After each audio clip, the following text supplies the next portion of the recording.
মুক্তি সমাচার, সত্যের সন্ধানে।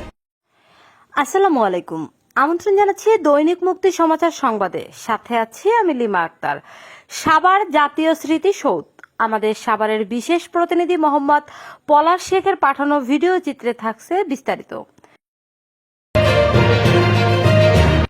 ঢাকা থেকে প্রায় 25 কিলোমিটার দূরে সাভার থানার নবীনগরে জাতীয় স্মৃতিসৌধ অবস্থিত।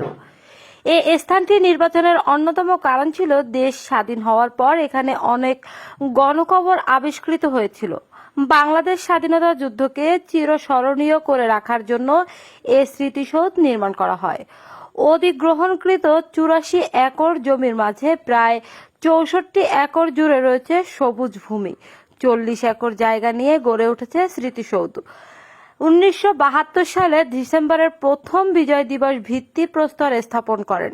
1982 সালে আগস্ট মাসে সৌধের নির্মাণ কাজ শেষ হয়।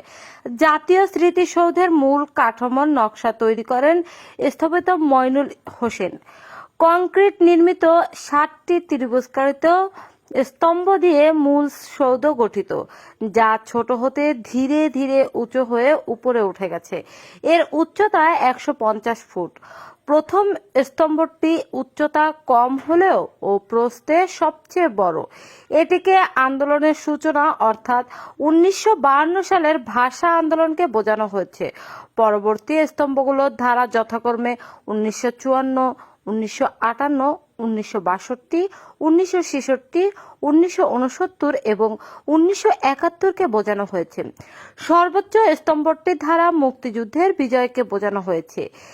এই স্মৃতিসৌধের বৈশিষ্ট্য হলো এক দিক থেকে এক রকম আকৃতির মনে হয়। এটি শুধু স্মৃতিসৌধ নয়, এটি একটি পূর্ণাঙ্গ কমপ্লেক্স। এখানে রয়েছে আকর্ষণীয় প্রশস্ত প্রবেশপথ, গাড়ি পার্কিং এর সুব্যবস্থা।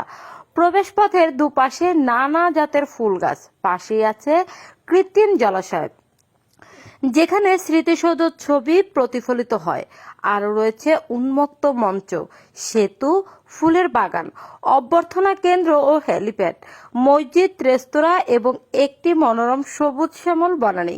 এ বনানীতে দেখা যায় নানা জাতের ফলজ, বনজ ও ঔষধি গাছের সমাহার। আধুনিক স্থাপত্যের নকশার এক অপূর্ব নিদর্শন এ স্মৃতিসৌধ। দেখার জন্য সারা বছর সকাল থেকে সন্ধ্যা পর্যন্ত লোকের ভিড় লেগেই থাকে। দর্শক, ভিডিওটি ভালো লাগলে আমাদের দৈনিক মুক্তি সমাচার সংবাদের ফেসবুক পেজে, ইউটিউব চ্যানেলকে লাইক, কমেন্ট, ফলো ও শেয়ার করে আমাদের সঙ্গেই থাকুন। ধন্যবাদ।